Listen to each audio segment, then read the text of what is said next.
Okay, well, good evening, everyone, and welcome to the Unincorporated Alameda County Bicycle and Pedestrian Advisory Committee meeting. My name is Rick Young. I'm the traffic engineer for Alameda County, and I will be hosting tonight's meeting. Before we begin, let me take care of a few housekeeping announcements.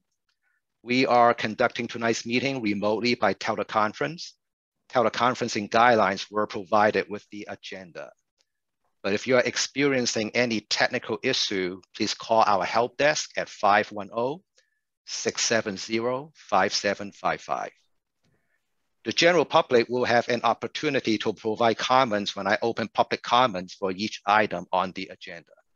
For items not on the agenda, the public will be able to provide comment during the public comment section.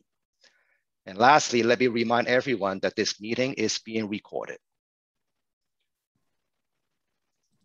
Before I call this meeting to order, let me go over the agenda for this evening. Share my screen here. So after calling the meeting to order, we will conduct a roll call. We will then move on to our consent items for the evening, follow with our presentation on transportation funding update, and an update on the Meeklin Avenue Sidewalk project. After that, we will have a discussion regarding future agenda topics for BPAC meetings. Item number 6 is our public comment section to allow the public to provide comment on topics that are not on the agenda. And after that, we will adjourn the meeting. Okay, let's begin our meeting. For the record, it's Thursday, September the 23rd, 2021, and the time is 6:05, and this meeting is called to order. Before conducting our roll call, I want to announce a new BPAC member, Catherine Vo. Catherine represents AC Transit and replaces David Berman from AC Transit. Catherine, perhaps you can tell us a little bit about your background, about yourself, before we move on to the other agenda item. Yes, thank you, Rick.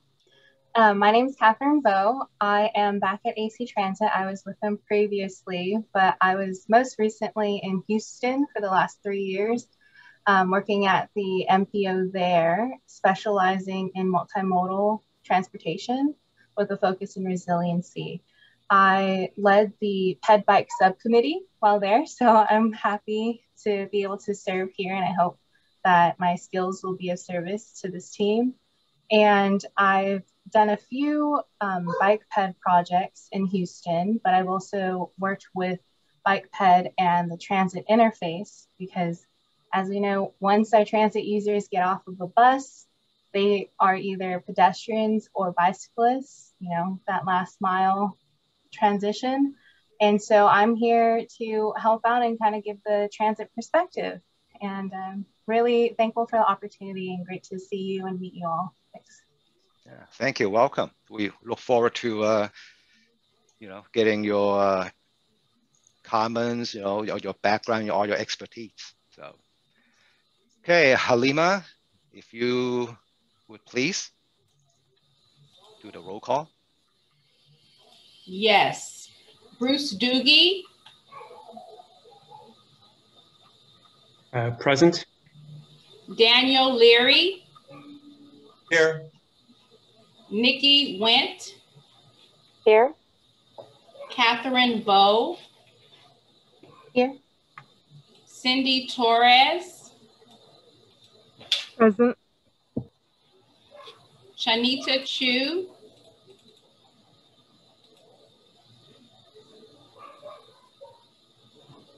I see that she has her hand raised.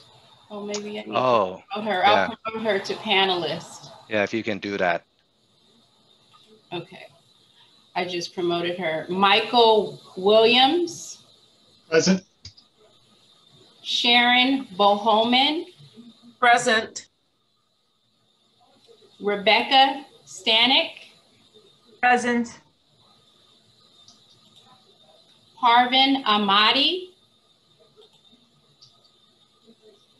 Rachel Factor. Carmen Lopez. Aaron Salas, and Matt Wayne. And do you want to go back to Chanita?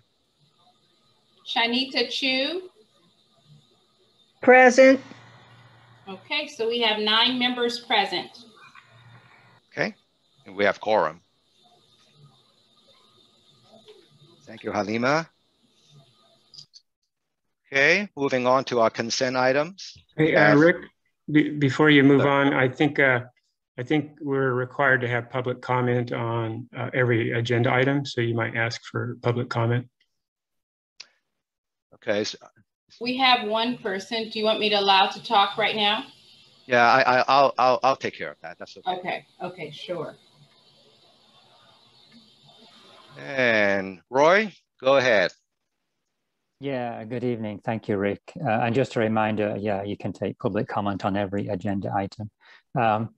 I guess just comment that, you know, the quorum's a little bit better than last time, 8, 9, I think you said, but still out of, I think there's 15 total members, kind of on the low end. And there are some members that have not attended since the very first meeting in June 2020. And I'm just kind of wondering, you know, at what point do you start to replace those that consistently don't attend? Because the purpose of being, you know, appointed is to represent a certain constituency, and therefore that constituency, you know, is not being represented in these meetings. So, you know, just a thought at some point to maybe suggest to kind of do a little survey of who's attended the last 3 or 4 times and look for opportunities to replace them with other people. Thank you. Thank you, Roy. Okay. Back to the agenda. Moving on to a consent item. First one, we have the action minute for the BPAC hold on. meeting. I had a public comment. I had my hand up. Oh, I'm sorry. That's all right. All right. Hi, Go ahead, Chanita. All right. Good evening, everyone. I just want to let everyone know about the Healthy Living Festival on September the 30th from, let's say, 9 to 1 at the Oakland Zoo. So if anybody has any questions, I'll put my my email in the chat. And if you'd like me to send you information, because tomorrow's the last day to sign up. Okay. All right. Thanks. Thank you. All right, so the meeting minute for the March 25th, 2021 BPAC meeting.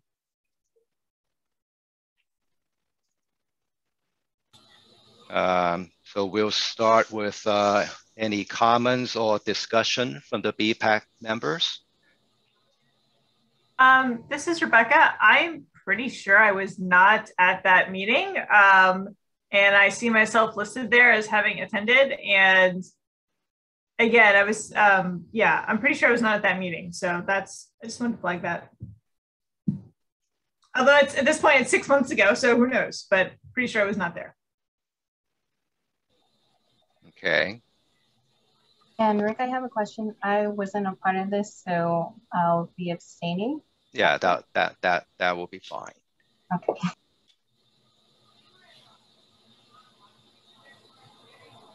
Okay. Yes, Bruce, go ahead.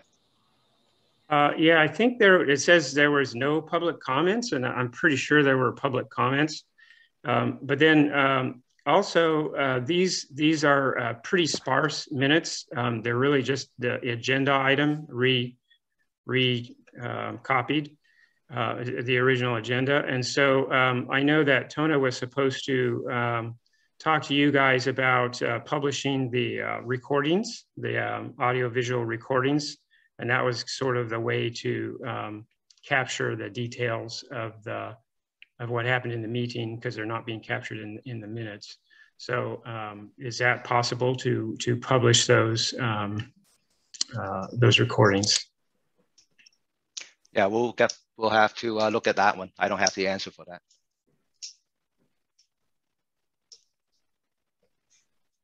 Okay, since I don't see any more hands from the committee, let me turn to the public for their comments. All right, Roy, you're up. I'm going to unmute you, okay?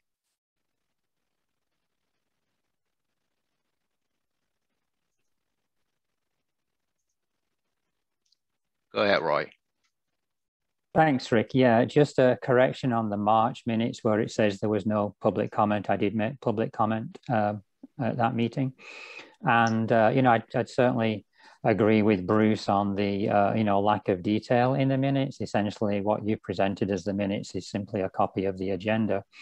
And, you know, from that meeting, it would be nice to see at least some detail that captures the essence of the discussion, you know, if not every point, maybe some of the points that were put forward by the group members, you know, recommendations and things. It's just not very clear how those are captured and tracked. You may be doing that separately. And if so, maybe you could just attach those to the minutes, you know, if you're keeping track of the feedback and suggestions that you get from the committee. Just a suggestion. Thank you. Thank you, Roy. And looks like that's all the public comments we have. So other than the correction about Rebecca possibly not present at that meeting, and the possibly some public comments that got received, can I get a motion to approve the meeting minute for the March meeting? Yes, Dan. Yes, I move for approval of the meeting minutes with the corrections noted about the attendee list. And then also as part of this motion, add a bullet with whatever the public comment was from your internal recording. Okay. And that's my motion. Thank you, Dan. Can I get a second? Oh, can I make a motion? Well, hang on. Can I get a second to Dan's motion first? I think the way it works is if you get another motion, I was just in a meeting recently, and if there's a second motion, you actually have to take that motion first. I'm not sure exactly why, but. There can be a second. Yeah. I'll second it, Chanita Chu. Okay. Thank you, Chanita. And go ahead, Bruce, you say you have a motion? Yeah, I'd like to make a motion just exactly like Dan suggested, except adding a little more detail in the meeting minutes in the discussion of the individual agenda items. So kind of what Dan said then, right? Yeah, so what Dan said, which is a correction to the attendance, a correction to the public comment, and then I'm just wanting to add comment from some comment, you know, however basic, on the items that we actually discussed. Okay, so yeah, I guess I guess I'm hearing the same thing. So that's a friendly amendment, which I believe I can accept if I'm understanding the process correctly. As long as the additions are considered action minutes, not detailed meeting minutes, and that's an acceptable friendly amendment to me. Yeah, which is consistent to the typical meeting minute we do for county type meeting. Okay. All right, let's go ahead and do a roll call vote. Halima, if you would please do that. Yes. Bruce Doogie. Yay. Daniel Leary. Aye. Mickey Went. Aye. Cindy Torres. Aye.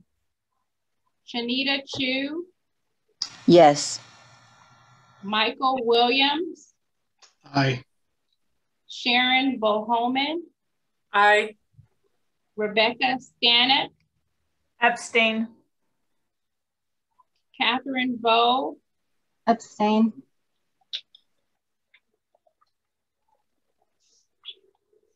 Harvin Amadi. Rachel Factor. Carmen Lopez. Aaron Salas. Matt Wayne. Okay. And how many ayes do we get?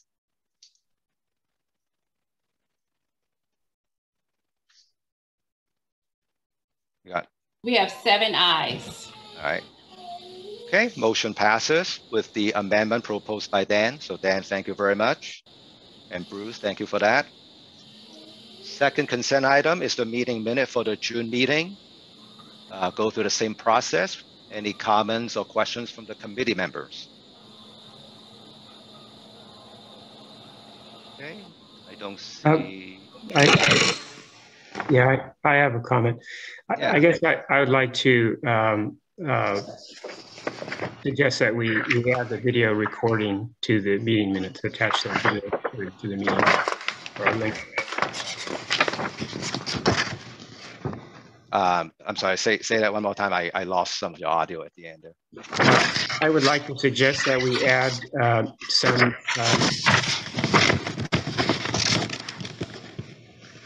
I'd like to suggest that we add a link to the meeting on the meeting minutes to the recordings. So we have the recordings. Okay, so I don't know if that's a feasible option. Why would that not be feasible? I don't know. I'm telling you, I don't know if that's something that's feasible. So cannot promise you that right now. So we can vote on it, right? We can vote on it though, right? I wouldn't vote on something that may not be feasible. But it has nothing to do with the meeting minute at this point. So. Well, it has everything to do with the meeting minutes because it's all about the meeting minutes. Okay, but I don't know what you mean when you say attached to it. Well, I just mean put a link in the meeting minutes to the recording. Yeah, so that's still an unresolved issue. So I don't want to get into all that technical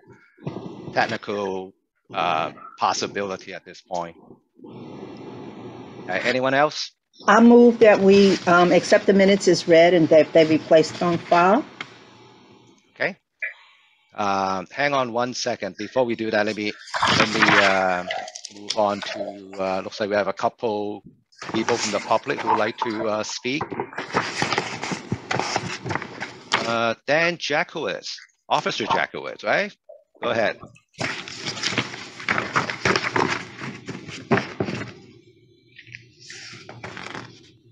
Dan, can you hear us? Rick, can you hear me? Yes. Oh, great. Okay. Yeah, I just wanted to let you know I was here. I don't know if I raised my hand or not, but just let you know that I'm on. If anybody had any questions for the California Highway Patrol, I represent CHP in Castro Valley, and I look forward to answering any questions. Yeah, appreciate it, Dan. Thank you very much. Yeah, good to see everybody. It's been a while.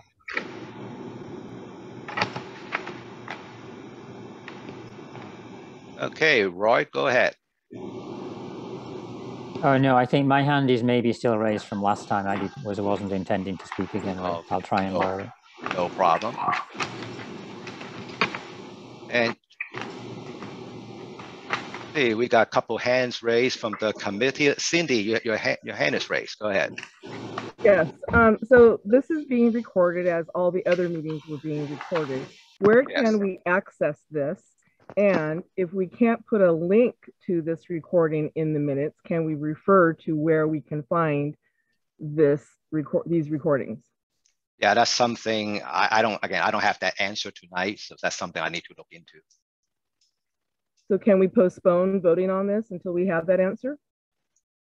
Yeah, let's go and go through all the comments, and then I think we can make motion. Go through that.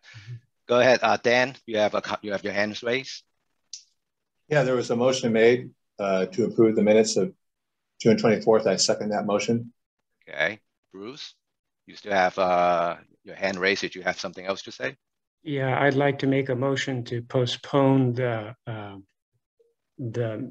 approval of the minutes until we figure out how we can link the audio and the recording.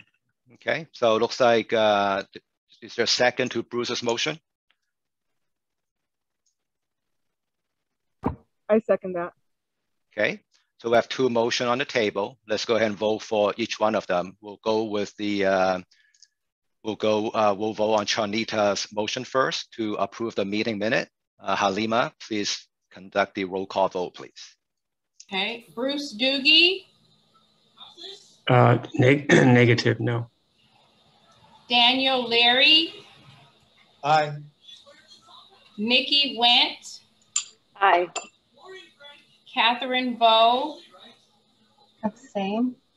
Cindy Torres, No.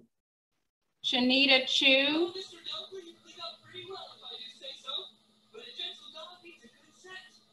Yes, sorry. I didn't know I was on mute. Yes. Michael Williams,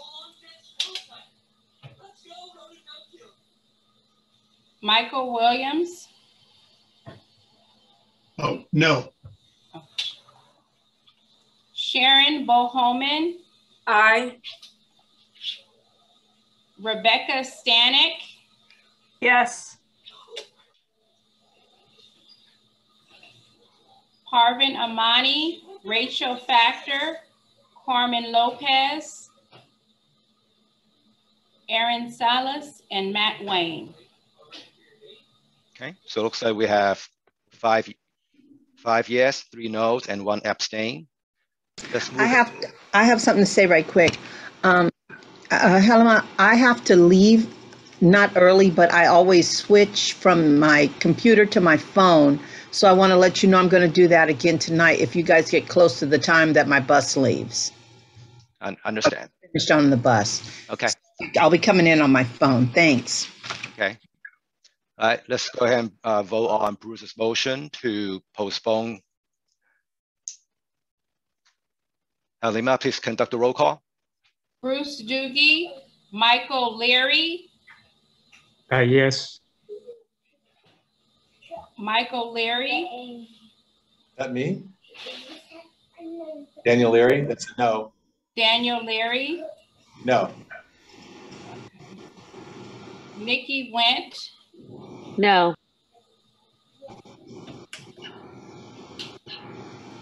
Catherine Bowe. No. Cindy Torres. Yes. Shanita Chu. No. Michael Williams. Yes. Sharon Bohoman. No. Rebecca Stanek. No.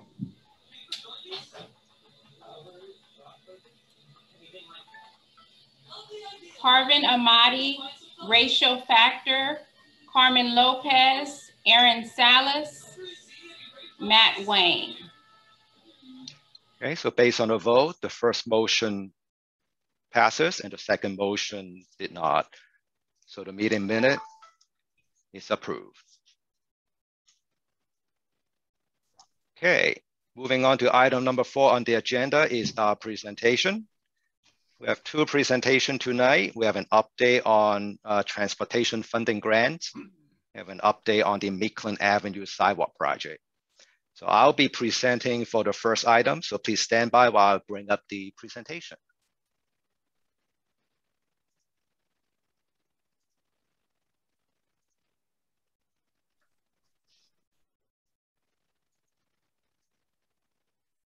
All right, so in the last few months, we received a number of transportation grants through different programs and different funding agencies.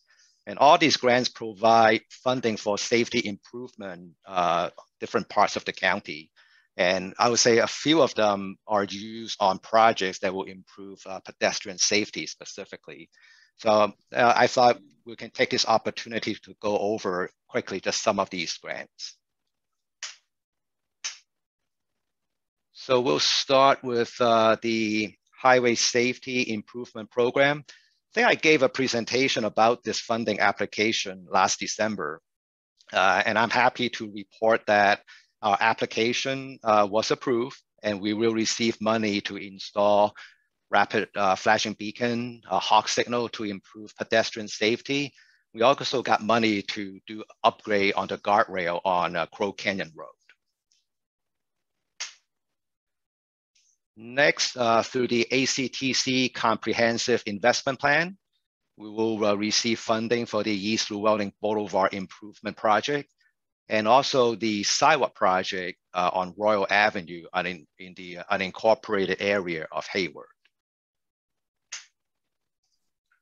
And last but not least, through the Quick Strike program from MTC, we will get $2 million to help us fund the Anita Avenue sidewalk project.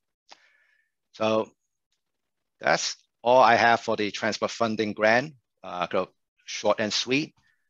So I think at this time, I will open up for discussion, see if there's any question from the committee. I see Rebecca, your hand is up. Go ahead, Rebecca.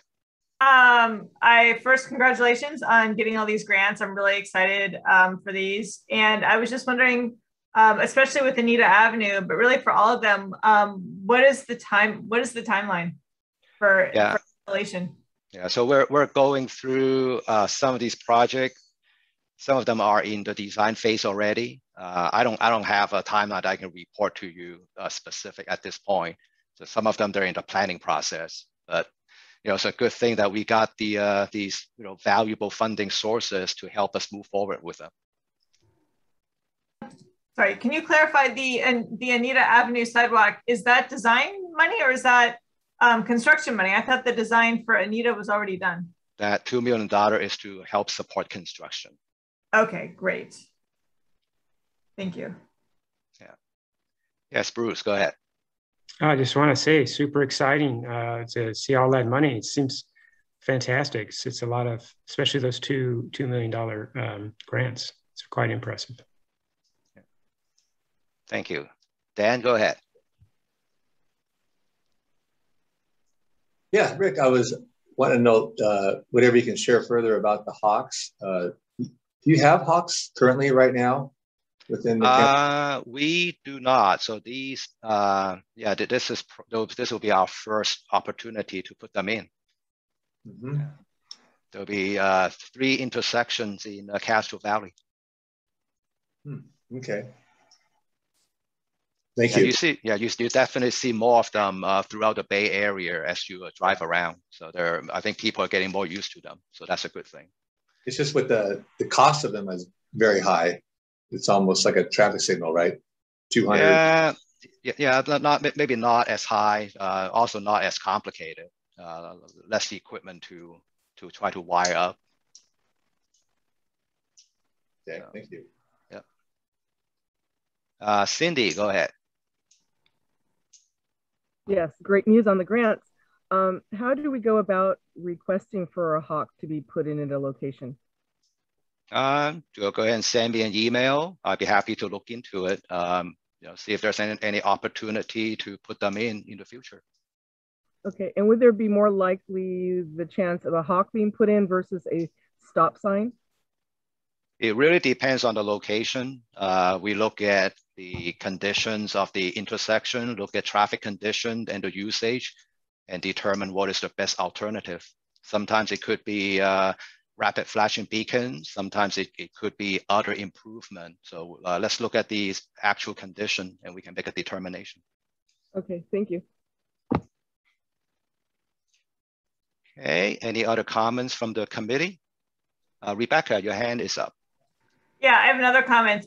Something I just want to point out is that, due to the pandemic, traffic volumes are not what they were prior to the pandemic. I've noticed this in some of my own travels. However, traffic fatalities are up because people are driving like crazy, like crazy people, partly because there's more space on the roads and so they're going faster. But meanwhile, the pedestrian numbers are the same. It's kind of the same number of kids walking to school, same number of people walking around. So I just want to encourage Public Works to, think about it. Try to have a really aggressive timeline here, and maybe reconsider certainly the repaving timeline that you have. I know that you have this whole formula thing for repaving, but I want you to consider the possibility that the current repaving timeline for many roads is at this point too aggressive due to decreased traffic volumes, and to really try to prioritize these pedestrian projects over projects that are more about vehicular traffic. Okay, thank you. All right, let's allow the public to provide comments. Looks like Dave, your hand is up. Let me unmute you, Dave. Go ahead, Dave. Thanks, Rick. This is Dave Campbell, Advocacy Director with Bike East Bay. And yes, from Bike East Bay, well done on these grants. It's so wonderful to see Alameda County getting all of these grants. Your team is really getting good at getting this money. So well done. I would like to learn more about the HSIP projects, and you don't need to go through it tonight, but is more information up on your website somewhere? Maybe you could share the link that has more details of these projects, or maybe that information will be put on your website soon since you got these grants and these things are real projects now. And then in particular, the East Llewellyn project, I would love to take a look at the designs for that when they are ready for review by this committee or by any members of the public that really kind of want to dive into the designs. Bike East Bay has been looking at more and more of the engineering drawings for major capital projects like this one, particularly looking at intersection design details, traffic signal timing issues.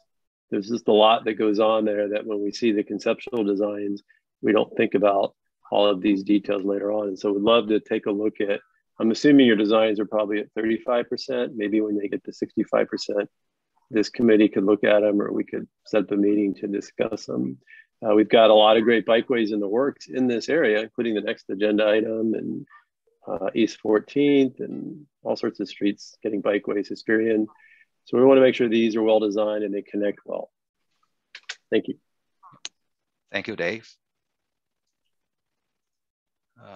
Let's see. Tyler, you're up next. Let me unmute you. Hi, thank you. I just wanted to second Daniel's points and just an overall general question. How far along is the East Llewellyn Boulevard as far as or conceptually, or is that just for design, or is that for construction as well? And then also just like a general observation, all 3 hawk signals going to one community, I think is pretty egregious. I think there needs to be far more equity in the equation when it comes to most infrastructure, and in this case, all 100% infrastructure going to one community. Mission Boulevard, I believe it wasn't, maybe a couple years ago, where I think there was a emergency services, or it was an officer on a call, and they were speeding down Mission Boulevard, and someone was in the crosswalk unseen, and I think they were hit and like thrown 40, 50 feet. Obviously didn't survive, and I'm just really disappointed that Mission Boulevard at Blossom, Mission Boulevard at Cherryway wasn't looked at as far as a candidate for a hawk signal. Thank you, Tyler. Let's see. Dan, your hand is up, so I'm going to unmute you. Dan, go ahead. Thanks, Rick. I appreciate it. I actually did have a comment about Mission Boulevard, and I'm sorry, I forget the gentleman that just spoke his name. In regard to the emergency personnel responding, I believe that was involving the sheriff's office, and I think there was 2 separate incidents where on East 14th where a child was hit as the sheriff's office was pursuing a vehicle, but the child was hit by the suspect that was fleeing the sheriff's office. And on a separate occasion, I believe he's referring to a time when an individual was under the influence and wandered out into the street and was struck as he walked into the path of a sheriff's department vehicle. But I just wanted to report that on Mission at Gilbert, we did see quite a bit of activity. The other day, we did a pedestrian enforcement operation. We targeted that area because of a fatality that happened about a year ago, just to the south of that little walkway there, that crosswalk. So in a matter of about 3 hours, we issued over 40 citations for vehicles not yielding to pedestrians in the crosswalk.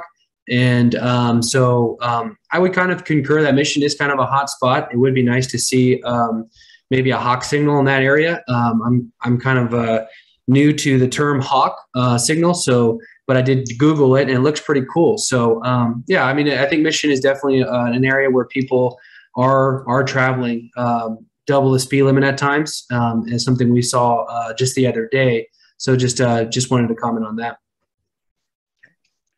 Thank you very much. And we got one more. See, Roy, your hand is up. Let me unmute you. Go ahead, Roy. Yeah, thanks, Rick. So yeah, congratulations. It's a great job on getting the funding. I know it's a ton of work to submit those things and make the case. So, you know, really well done. It would be really nice if we could see all of those projects come into the BPAC. Yeah. Actually, if we think about go back to the Hawks for a second, the locations of the Hawks has already been determined, I understand, because I think you presented those in one of the previous meetings. So this is not an opportunity for somebody to put their hand up and say, could I have a hawk, a hawk in this location? That's already a done deal. So it's great those are going in, but again, the actual choice around where they go in wasn't brought to this group. And some of those projects you mentioned, well, they're already in design. I'm just not sure why they're not coming forward to this group to review. And, maybe given the volume of work that you have coming up, which is all good, it would be better to have this as a monthly meeting to allow more review of those projects rather than quarterly, because it's such a long time between the meetings. And you may progress from 35% design to 85% design by December, and then it's just way too late for this group to have any input. So, I mean, I think it's great. It's really nice to see these projects getting lined up, but I think we're still missing the opportunity for this group to really be involved and, and give their feedback. Thank you. Thank you, Roy.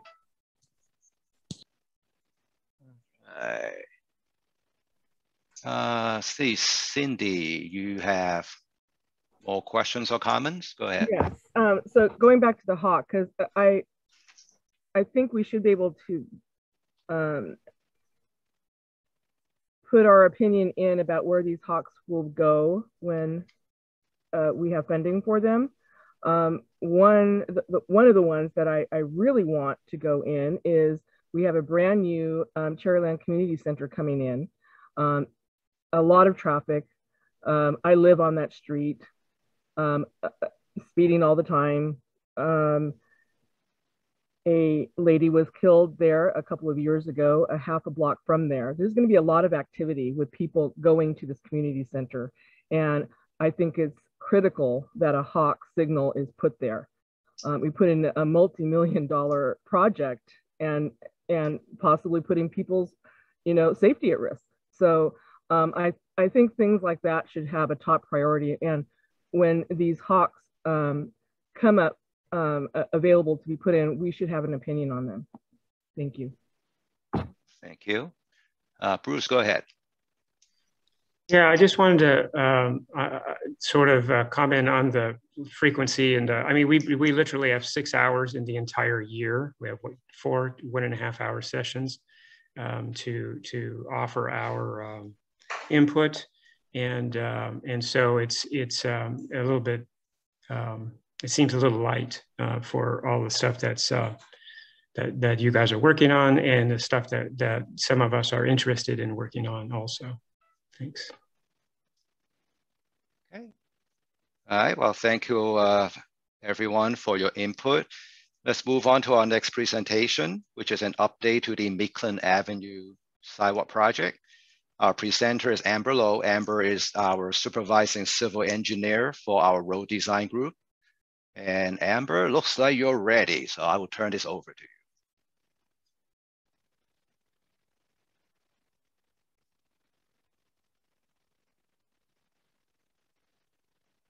Amber, are you muted?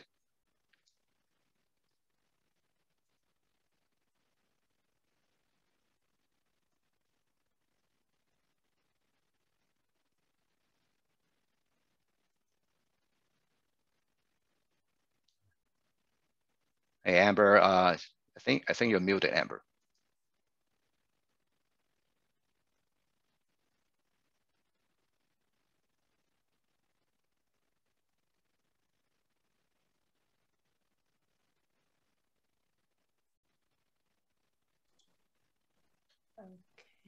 There you go. I think you're good, Amber.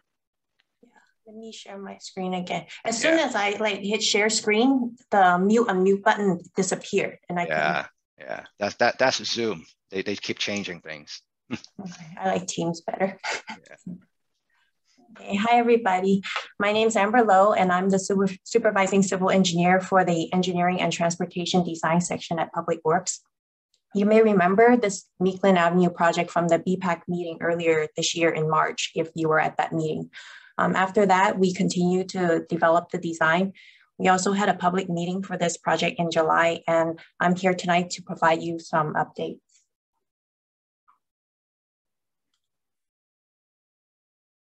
There you go, next slide. You guys are seeing the presentation screen, right?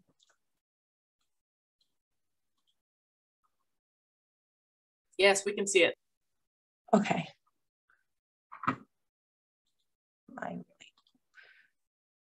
I think I'm sharing the wrong window though.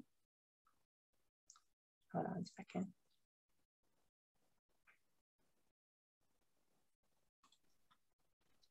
Amber, I think you were fine. I think I was looking at the map. Oh, you were just the map? Yeah. I think your presentation that you were sharing was fine. Just go back to that one. Oh gosh. Sorry, I hardly ever use Zoom. Screen 2, hopefully. Is this it? You see it? Yes. Okay, sorry. Okay, so first let me quickly show you this location map to remind you where the project is. This project goes from Blossom Way to East Llewellyn Boulevard. The distance, in case you're wondering, is approximately 4,300 feet, and it includes the bridge crossing at San Lorenzo Creek, which is this red bar here. Currently, the section of Meeklin Avenue has deteriorating and discontinuous sidewalk. There are areas in the pedestrian pathway and driveways that are no longer ADA compliant. There are also areas where water ponding may occur and the pavement is in relatively poor condition. The bridge was built in 1926 and modified in 1973 to add 2.5 feet of sidewalk width on each side. Also, right now, there isn't continuous bike facilities along the corridor, specifically from Paseo Grande to East Llewellyn Boulevard and across the bridge. This project will improve the pedestrian access routes along the corridor, providing ADA improvements at sidewalk and driveway locations. Other pedestrian improvements include high visibility crosswalks, curb ramps, and drainage improvements. Also, the new intersection bulb outs and street trees will provide additional traffic calming benefits. For the bridge, we will be replacing it with a wider structure that can accommodate bike lanes in both directions. Because of current design standards and the age of the bridge, replacement is a better alternative than doing additional widening. As I mentioned earlier, we had a public meeting for this project a couple of months ago. One of the items we wanted to look into but didn't get a chance to evaluate before that meeting was whether we would be able to install Class 4 bikeways. Since that meeting, our consultant engineer has completed a multimodal feasibility study. Based on the 60-foot right-of-way and the proposed configuration features, which are traffic lanes, bike facility, on-street parking, and sidewalk, the space available only provides sufficient width for a Class 2 facility. However, at the new bridge, there is enough space to provide wider bicycle and pedestrian facilities. Next, I'm going to show you layouts of the preliminary design. The existing roadway is shown in the top image. The same roadway segment with the proposed improvements are at the bottom. Each slide is about 700 feet. We'll be starting at the south end. This is from Blossom Way to Cherryway. The lighter area is the new sidewalk.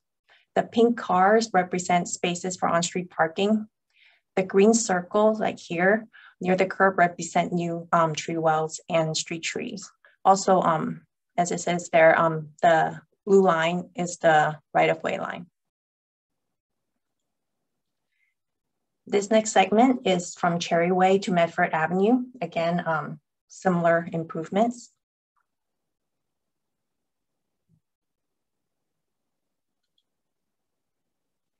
This is from Medford Avenue to Alden Road. The side street on the west is Hood Street. It's kind of cut off there. I'm going to stop for a few moments on each of these slides. We can come back to these later if you want to see them again.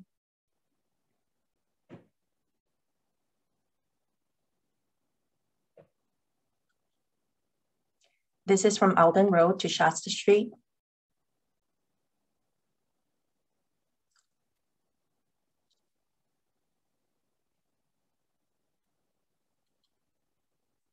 This is from Shasta Street to Hampton Road. Hampton's right here. And then we're at Colonial Acres Elementary School right now. That's there, right there. Hampton is a signalized intersection.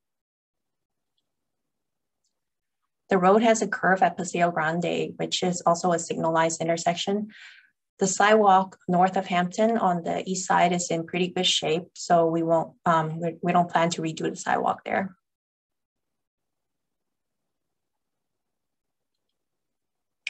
And here we have the rest of the project up to East Llewellyn Boulevard, including the bridge.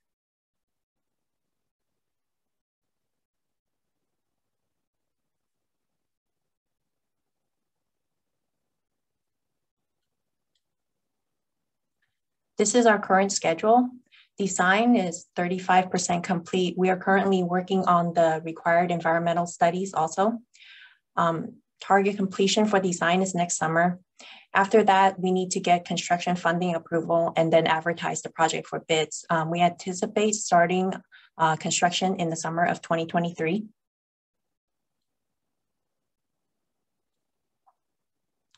If you have questions regarding this project, you can send an email to info@acpwa.org. And this is the link and QR code to this project's webpage.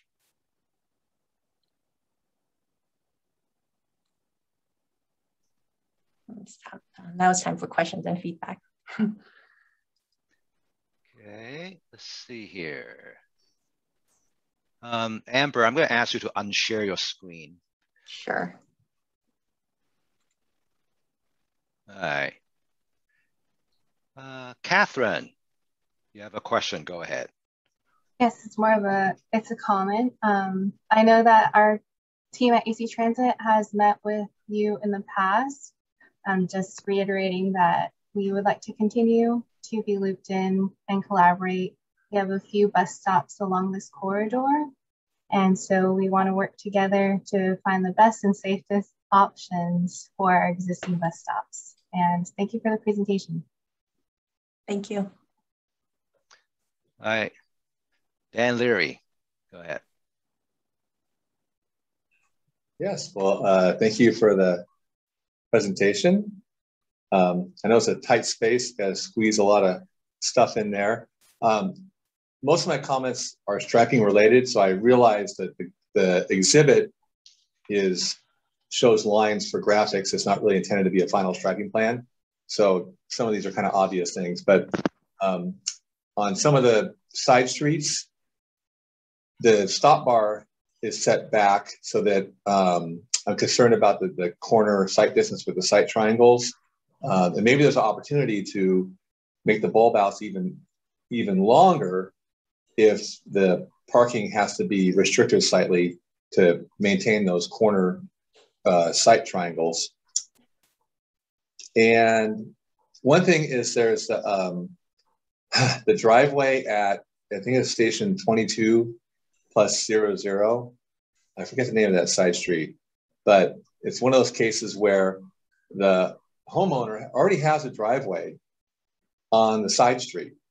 And so I'm wondering maybe that they have a permit for the second driveway, unfortunately, but it looks like there's a driveway that's actually in the bulb out.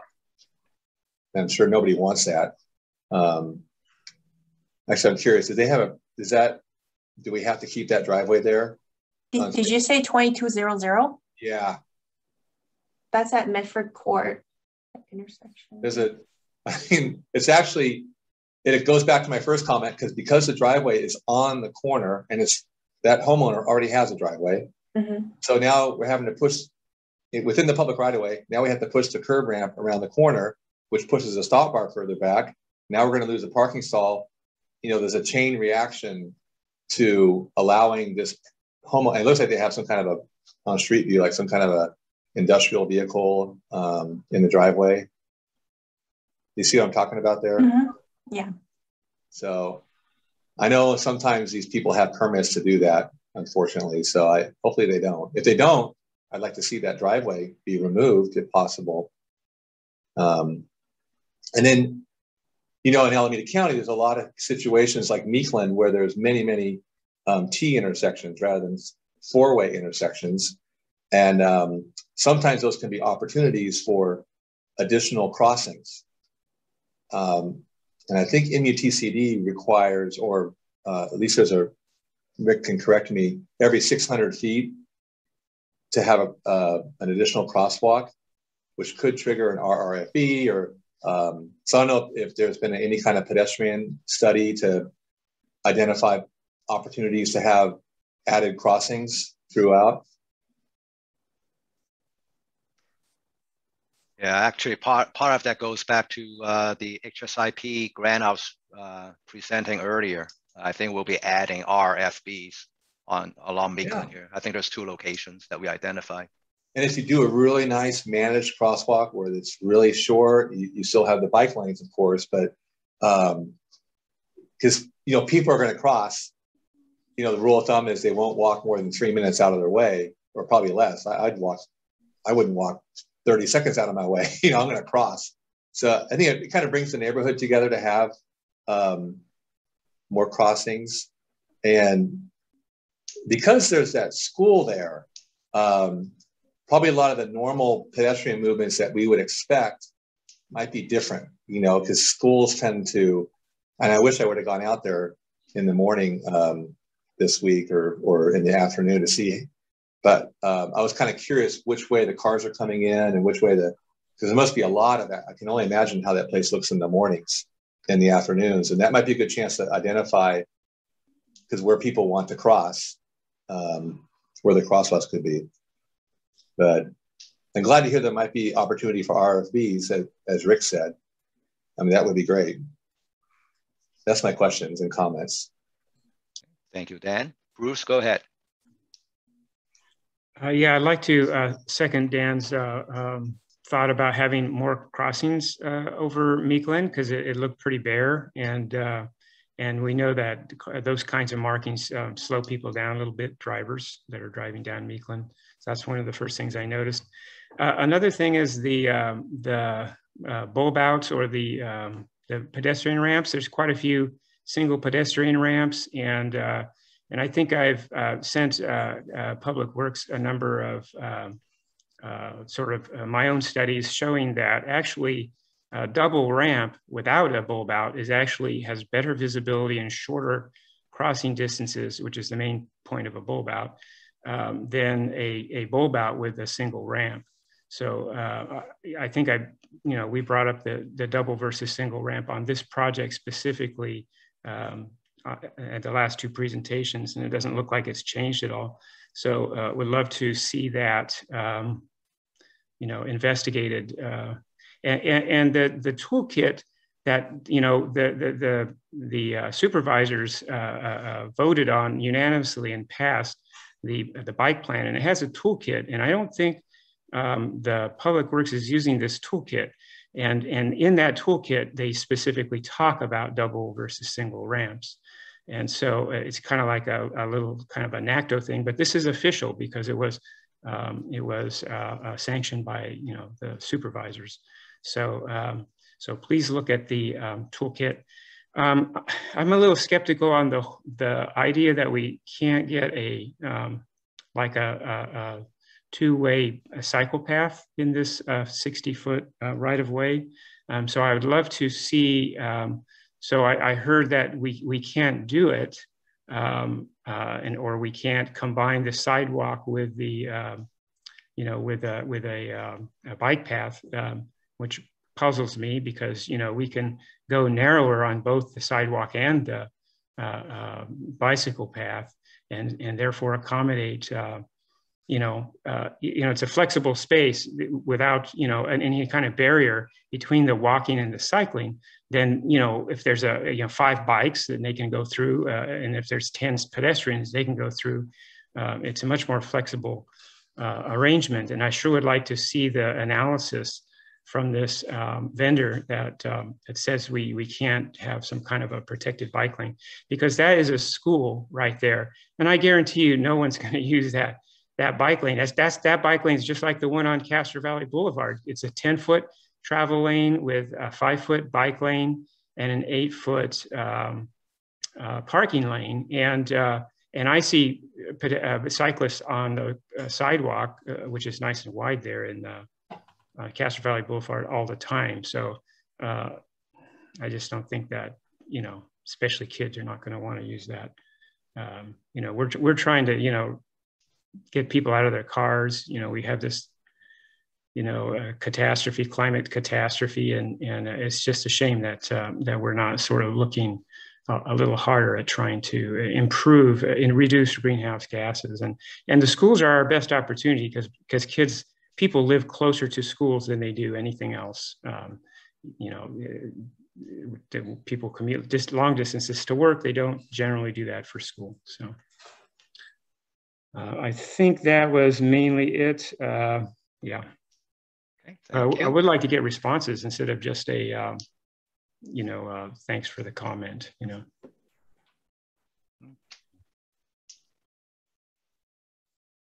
Well, in the interest of time, I'd like to get to a couple more people here.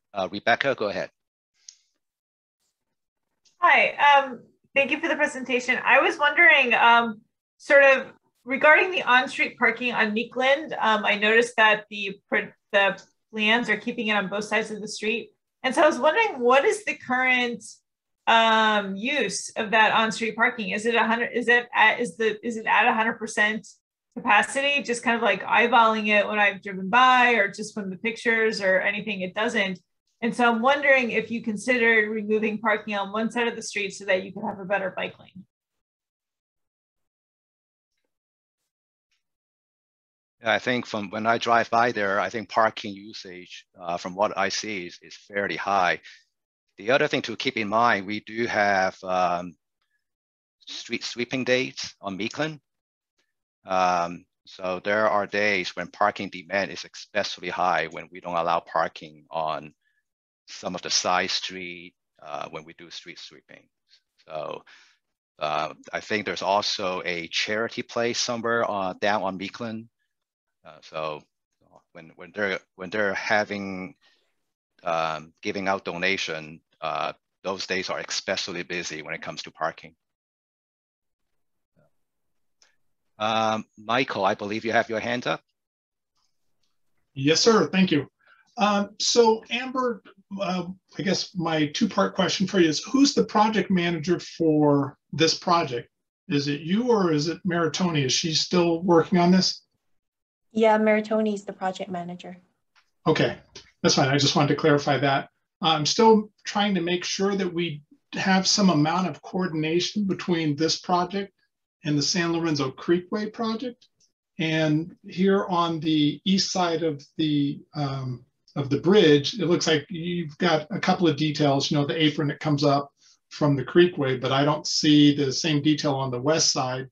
And no one has reached out to me, and I've sent, you know, a few emails and tried to, you know, inform her and inform the consultant that we need to make sure we coordinate on these two projects at that bridge. That bridge is a critical infrastructure component of your project there, and then the Creekway project. So I just want to make sure that the Creekway is being coordinated along with this, you know, just like we're doing other places where, you know, two projects overlap. Mm-hmm. Yeah, I'll check with Maritoni. Okay, thank you. Sharon, go ahead. Hi, yeah, okay. I want to respond to a few of these things. First off, I live on Meeklin. I've lived here on Meeklin near the corner of East Llewellyn for about the last 13 years. I drive down this street. I ride my bike down this street every single day. So with regard to Daniel's question about the school traffic pattern, traffic's coming from every direction. So keep in mind, we have Colonial Acres, we have St. John's, we have San Lorenzo High School, and then we also have children going to Edendale. So this intersection is crazy between 7:15 and 8:45. It's maddening, and trying to get out of my driveway some days is difficult. So I try not to leave my house during the school time. Not only are there a lot of cars, there's also a lot of pedestrian traffic. So you do have students of all ages that are traveling on across the bridge, across the streets. And so just to kind of answer, you know, like what the traffic pattern looks like, they're coming from all parts, all directions of that neighborhood. And I've even seen traffic back down East Llewellyn from Meeklin all the way to the 238 on-ramp.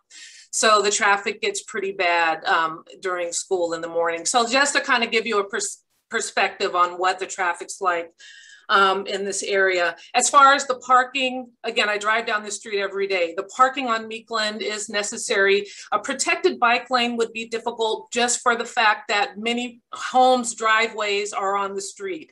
So we can't block people's access to their driveways. I ride my bicycle in that bike lane all the time. I don't have a problem riding in that bike lane. The only challenge I have is when I get to the bridge, and it's how much traffic is on the bridge. Do I want to risk my life trying to go through the narrow bridge because I have to make an immediate right turn to get into my driveway, or do I just go ahead and get on the sidewalk? So right now, I opt to get on the sidewalk just for safety. But otherwise, when I pull out on my bike, I am fully utilizing the bike lanes on Meeklin all the way down to Burbank Elementary School in some cases.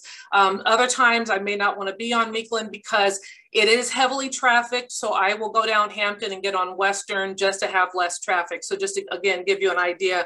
But I think given the width of the street, the way the plan is with those bike lanes, I mean, we got to work with what's currently there, what we have, and we've got to make sure that we're not diminishing the use of residents' properties there on that street. And the parking, there's a lot of, parking's tight in this area. So I think taking away parking from one side of the street would not be helpful.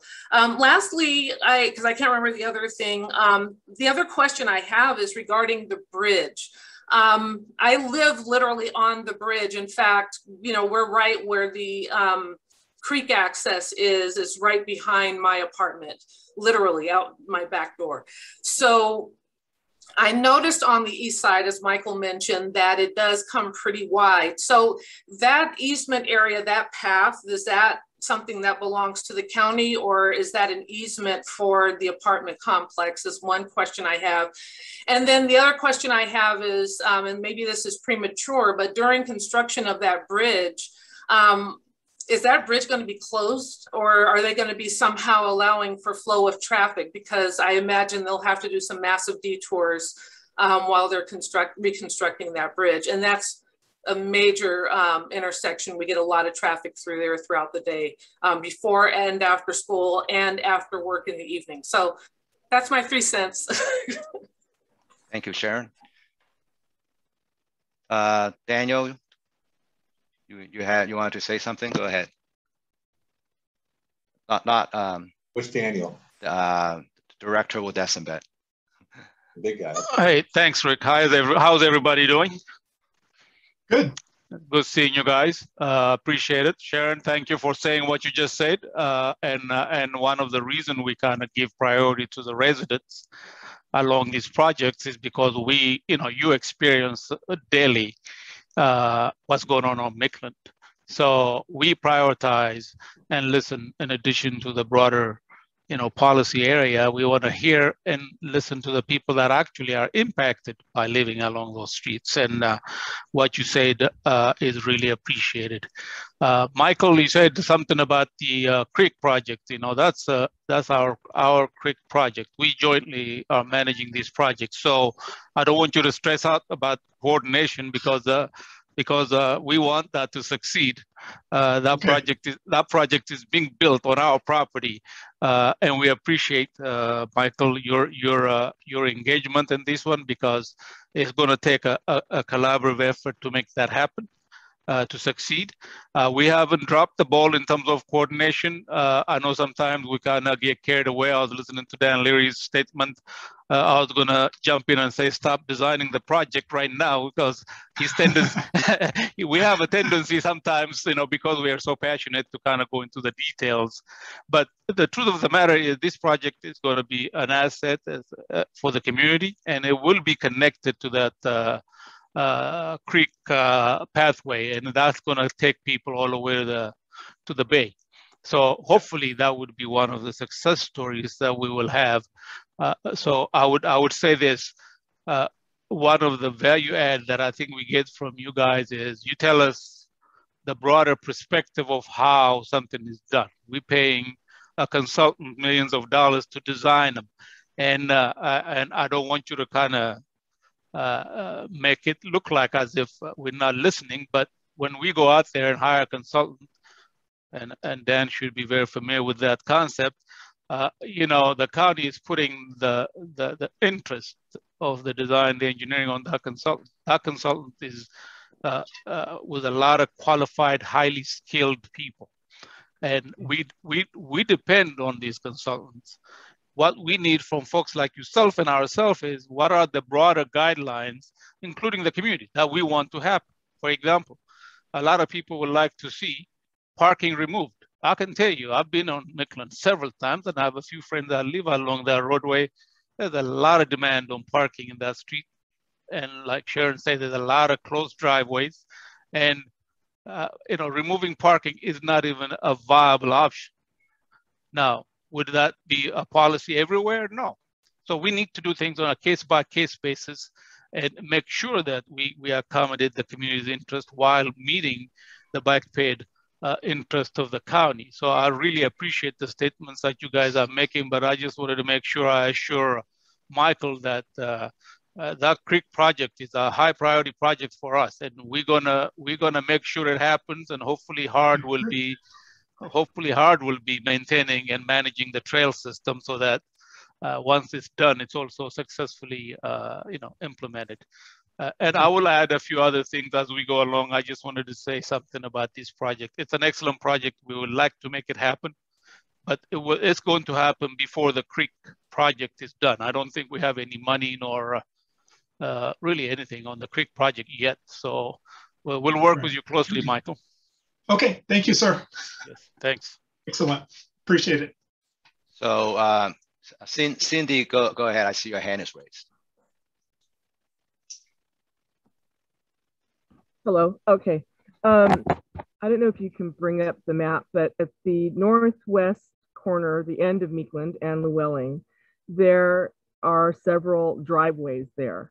And, I'm really I've said this before, I'm very happy this project is coming to fruition because that section hasn't been improved since I was a child walking to St. John's. So it's a really complicated area. One of the things that is the problem is there are so many driveways in all that retail space, and wondering if you have any jurisdiction of making on this private property one-way entrances into those parking spaces, because one of the problems is that you have traffic going in and out of all of those driveways, and like the corner liquor store and the corner beauty shop across the way, if they can go in, this will be for the traffic engineers, but they can go in one direction and come out the other only, that might alleviate part of the problem, because it's always those cars going into traffic from all directions. So even with the street improved and sidewalks and there, you're still going to have that problem with that traffic going everywhere. Thank you, Cindy. So Bruce, Dan, and Sharon, I know your hands are up, but in the interest of time, I do want to get to public comments, give them a chance to provide comments on this project. So hand tight, if I have time, I'll come back to you, okay? Let's see, I'm going to unmute Tyler. Go ahead, Tyler. Thank you very much. So yeah, I get it. Rick and Sharon, and we drive this Meeklin Boulevard very often, and so we know that parking is used, right? We definitely know that it is used. So, okay, we addressed that, but no one addressed Bruce's point of why not just take the bike lanes and then put them on essentially the sidewalk. Bikers hate cars, cars hate bikers. Why can't you just remove the two? You get the best of both worlds. You don't infringe on anyone's property rights. You get essentially a removed cycle track, which is essentially a wider sidewalk. So can we get an answer to that? We know that parking is used. Can I respond to that? Go ahead, Sharon. Okay, Tyler, you know, I do appreciate that thought. As a cyclist though, when you are on the same path with pedestrians can be really unpredictable. And there becomes, at least in my experience, when I'm on paths that also share with pedestrians, there's increased potential for collision with pedestrians. People walking dogs, people walking with children, you can't always predict how an animal or a child is going to move. So if there's a way to keep pedestrians and bicycles separate, perhaps, but that's a real consideration. I'd like to make a comment on that as well. The people don't like to mix cars and bicycles for the same reason, right? And so the bicycles, maybe pedestrians get in the way of bicyclists. But first of all, there aren't that many, there's fewer cyclists and pedestrians in general, except for at peak times. And then mixing the bicycles with the cars is a real issue. That's the safety issue, and they're in between these 5 foot these 5 foot bike lanes aren't wide enough to avoid the door zone. So I know that Sharon rides a bike. I ride the bike also everywhere. I don't drive, so I drive rarely. I shouldn't say I don't drive. So hey Rick, if I interrupt just for here, because in the interest of time, one of the things we need to really advise for the community to do is. We've heard from the community, we've heard from you, we've heard from everybody, we've provided that information to the design group, and they said the best and safest way to do is what they're recommending. So we can discuss all we want, what we desire and all that stuff. At the end of the day, we're gonna implement the safest route. So just to give you an idea, on Llewellyn, we're gonna do a class 4 elevated bike lane on Llewellyn. But it is a lot wider, and it's going to be safe, and there's going to be a distinct delineation between the sidewalk and the bike lane, and the bike lanes and the sidewalk will be away from the vehicles. In the case of Meeklin, we've evaluated it, we've looked at it. It's going to happen is the way it's proposed today. So I would hope that we don't spend too much time discussing it any further. So I want you, Daniel, Bruce, I just want you to understand that I am part of the community. I do ride in that area. Hey, Bruce, in the interest of time, can I please get to the other public comment first? Yes. All right, Dave Campbell, please go ahead. Yeah, this is Dave Campbell, Advocacy Director with Bikeways Bay. Maybe a question for Rick first. Rick, when you and I were emailing about this a little while ago, you said you would consider a two-way bikeway. And I think the points that Tyler and Rick, or excuse me, Bruce are making, just combine the bikeway on one side to do that, is kind of the way you would go about considering that. And so to come back and say, well, we need to keep parking, it doesn't fit, to me doesn't satisfy your promise to me that you would consider it.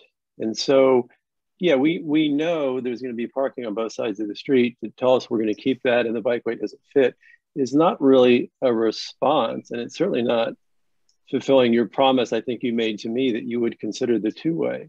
So can we hear more details about how that would work? And maybe Sharon is making a point, there'd be more pedestrian conflicts than it's worth to just go ahead and have the bikes conflicting with car doors opening and cars going down the street. Maybe that's the way that the conversation lands, but shouldn't we have that conversation first?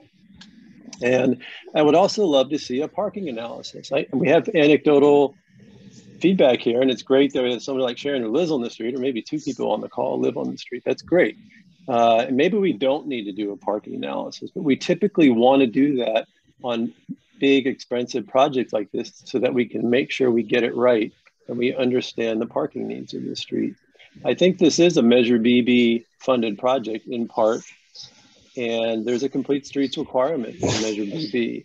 And I don't know who the design user is for the bike lane. It may be somebody like Sharon who's comfortable using the bike lane on a street like this, or it may be kids going to school. I think that's a conversation for the community to have. Who are we designing the bike lane for? And I certainly agree with Daniel. We should be choosing the safest option.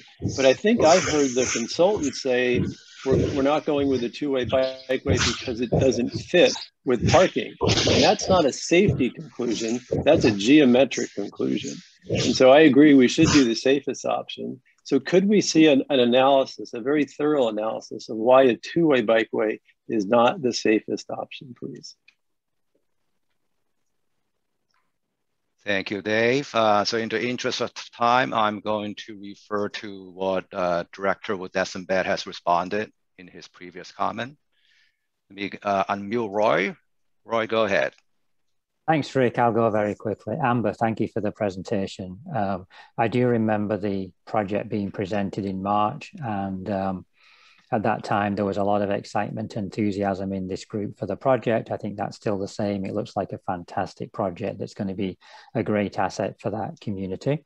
My questions, though, are more towards the purpose of the BPAC and how has the BPAC contributed towards the design of this particular project. So I'm wondering, I have two questions. One is, you came in March, I think you presented pretty much exactly the same design in March. There was a lot of feedback from the BPAC group in March. How was any of the feedback from the BPAC incorporated into the design? In other words, is there anything different about the design now based on that feedback? You know, was their voice heard at all? And then second question is, if I understand what the director is saying, you're basically saying the design is the design and there's no additional opportunity for change. Then I'm wondering, why did you bother presenting it? Because the purpose of presenting it is to get feedback from this group, but you seem to be saying the design is a done deal, so we're not going to do anything with your feedback. Thank you. Thank you, Roy, for that. So I'm looking at the clock right now. It's 7:21. So we were going to go into the next topic, which is about future agenda items. I don't know. I'll ask the group. You know, given the time that we have, do we want to postpone that one till next time? I don't want to go through that in a hurry up manner. You know, I don't think this is. I think it's important enough for us to go through with some discussion, and not go through a 2-minute drill here. So, any comment? Yeah, I have a comment. So I think you can see why we need more than 6 hours of meeting every year. So basically, you're wanting to postpone that for 3 more months. So. You know, we definitely need to meet more often so that we can talk about these things. And that's a very important, that item is super important because that, like you said, because we need to be able to provide agenda item ideas. I did send an email to you and I'm hoping that you will consider some of those items. So. Thank you. Rebecca? Maybe we can go longer than 2 hours, 1.5 hours. Yeah, I just, you know, I don't think anyone is proposing that we sit here and discuss in detail the, you know, the topic that we want to add to, you know, topics that we want to add to the agenda. But I think, you know, compiling a list of agenda items with, you know, and then maybe, you know, you, Rick and your staff, you know, determine the prioritization of, you know, which do we need to discuss in December, which ones to put off until March because of, you know, the timing of the various projects. But I think it's really important for our feedback to happen now to create the next meeting, because otherwise, you know, we'll have another situation where, you know, you'll come to us and say, oh, look, we have these, we're getting money for hawk beacons or whatever, or hawk signals, and there was no input beforehand. So I don't know why we can't take 7 minutes and make a list of potential items for future meetings. I do want to save some time for the last item, which is the public comment before we adjourn the meeting. So Rick, I think in terms of future meetings, I think Rebecca is right. I think it's good to put together something as a general guideline. But before I go there, Bruce, everybody went through the Brown Act. What you sent earlier is a violation of the Brown Act. You were told not to do that. So please refrain from communicating with members via email. That's considered a Brown Act violation, just to let you know. But at the end of the day, I think what we need is a general guidelines from this committee. That's why we have a very diverse committee. I think Tyler is the one that said, he talked about equity. This is not specific to Castro Valley or to unincorporated Hayward. This is a broad group that brings in issues. And as you bring in specific issues, I think in the future, what I would suggest is Rick will guide you how to contact him, because this is not a complaint-driven committee. It's not where you want to come in and advocate for, I need this, I need that in my backyard. This is not it. What we want from you, and we're not, because you ride a bike, it does not make you a good engineer. Okay, so one of the things I really want to insist is you're bringing in a perspective from your area saying, hey, look, we like to see a lot more bike lanes. Yes. We like to see a lot more class 4 bike lane. Yes. These are the kind of things that we want the engineers to consider. We want transit to be integrated into our system, and then transit wants this kind of safety measures into the design parameters. And I got the email that Bruce sent. Look, you've been saying the same thing for the last, so there's nothing in there that I can see that makes it relevant to this committee. So I don't want it to be a complaint-driven committee. I think we need to identify issues, broader guidelines. The reason we bring these projects to you is to say, here are the things that we're doing. We've considered X, Y, and Z. This is what we're doing. We're going to go to the community. The community is going to tell us what we're going to do. I think Roy asked the question, what was done?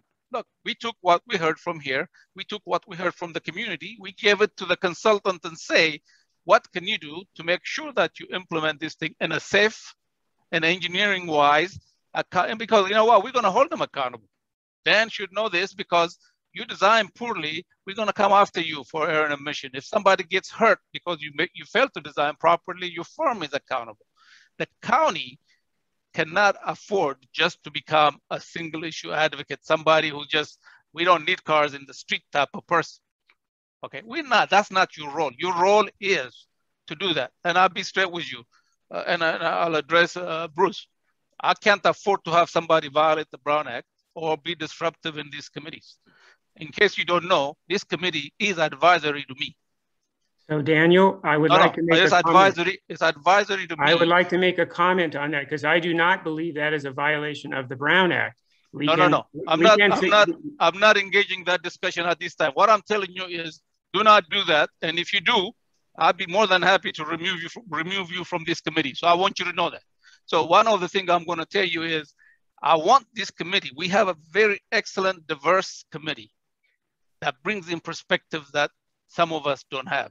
Let's use that to create a better bike and pedestrian facilities. This is not a bike group. It's a pedestrian and bike group. Okay, Chonita, I don't know if she's there. Chonita is interested in seeing the United Seniors. Are you there, Chonita? Yeah. Yes, sir, and I agree with everything you're saying. Yeah, she's committed to making seniors walk safe. This is not a Bruce Doogie committee or a Roy Taylor committee. It's not a one-person committee. So I'm telling you, we're gonna make this committee become advisory truly, so that we can create collectively a better environment, but we don't need a committee. So don't push this unnecessary stuff. And I really appreciate the perspective that everybody's bringing in. Rebecca brings in excellent perspective. She has helped us in the past in the grants. you know what? If we need help, we know who to go to.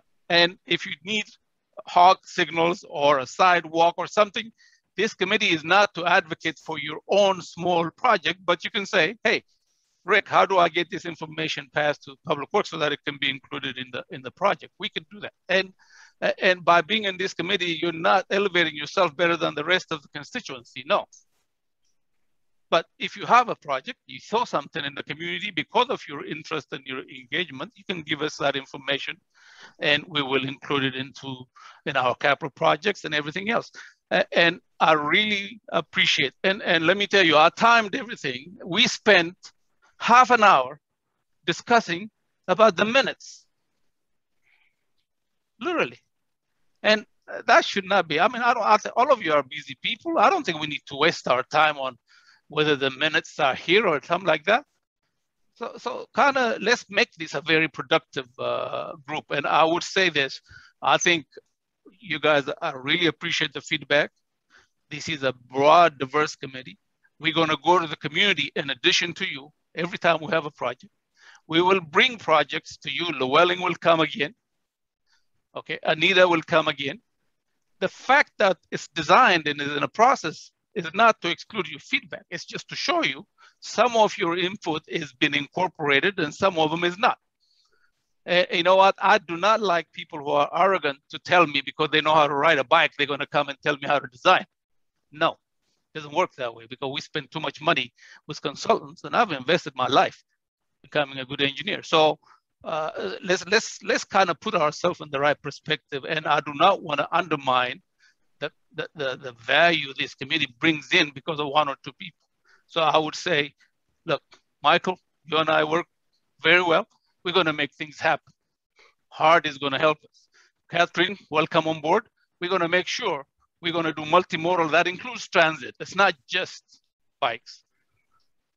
You know, Rebecca, I love your passion. Literally, I do. And we wanna see you engaged as much as possible, but we all need to be reasonable. I know Dan, we work with Dan very well, and he is one of the people we rely on designing our bike ped facilities in the highest standard and safe manner. So I would like to say, any issue that you have, you want us to discuss, send us an email, every one of you. Send us an email. We like to discuss this because it adds value into this. And I guarantee you, we will bring it into the agenda. It does not have to be something that we spend a lot of time saying which one is which. And because ultimately, like I said, it's advisory to the agency. And anybody that has a relevant issue, please send it to Rick. I don't know if Rick has provided his email. He should be able to provide you. Send me personally saying I like to have this agenda on the BPAC. We will be more than happy. And it's not just the committee, by the way. It could be Roy, it could be Tyler, it could be anybody in the community that says, look, can you discuss this issue? And we'll be more than happy to include them. But you will see, I hate to see people waste time discussing on very minor issues that are of no relevance to the broader society. So we need to be respectful of each other's time. Sorry I took more time because as you guys were through, I was reading some of the stuff that Bruce sent, and to tell the truth, I think that's the kind of stuff we don't need to waste our time on. Thank you. Okay, so I know I'm a couple minutes over, so I do want to get to the public comments, and we do have a couple hands raised. Roy, go ahead, let me unmute you. Let me see here. Oops. Okay, Roy, go ahead. Yeah, thanks, Rick. I won't take all the time. Yeah, I think that everybody here would love nothing more than this being a very productive, collaborative, and advisory meeting. Yeah, unfortunately, this meeting has been happening for 15 months. I really don't see any evidence that any input from this group has been taken into consideration in any design projects. A lot's said, a lot's provided. I'd really commend the group for coming along every 3 months and giving their input, but I don't see no one knows what happens to that input. And maybe part of the problem is it is the minutes, because the minutes is where you could record that input and at least acknowledge it was given. And so people won't think that it's a black hole that they give their comments, but what happens to it. I think if there was like a little readout now and again of these are all the comments, these ones we filtered out because it just doesn't make sense from a design perspective. And you guys are the experts on design and engineering. You know, at least tell people what happened to the comments. And then I think people will understand, you know, may appreciate more that they are being, you know, listened to. Not everybody's comment makes sense. Not everybody's comment is, you know, can be implemented as a design. Yeah. But I think part of the problem right now is it's kind of a lot of one-way communication. And certainly from my perspective, you know, I don't see a lot of the input really being taken on board. I don't want to get into a fight over the Brown Act, but if the comments of the director were directed at the public, that is me, in terms of what we should and shouldn't be saying in public comment, you are not allowed to do that. The public is allowed to make comments. And whether it's you consider it a complaint or not, you're not allowed to give direction to restrict comment just because you don't like the message. So I'd be very careful with those kinds of comments. Thank you, Rick. Thank you. We have one more speaker, I believe. Officer Jackowitz, go ahead. Yeah, I just wanted to say something about what Sharon said earlier. You know, I think she hit the nail on the head when it comes to sharing bicycles and pedestrians in the same area. You know, Gordon Graham, a famous speaker, once said, predictable is preventable. Unfortunately, you can't predict what a pedestrian is going to do as a bicyclist when you're riding so close to them. And likewise, pedestrian really can't predict if the bicyclist is going to pass them on the right or left or what they're going to do. And then you throw a driveway or two in there and then you've got a recipe for disaster. You now have cut down on perception and reaction times and things like that. So, you know, unfortunately, you know, from an enforcement standpoint, from a safety standpoint, I just don't think that is the best idea, especially for that roadway after working in the unincorporated area of Alameda County for about 13 years now. So just wanted to offer that and thought that was a good perspective.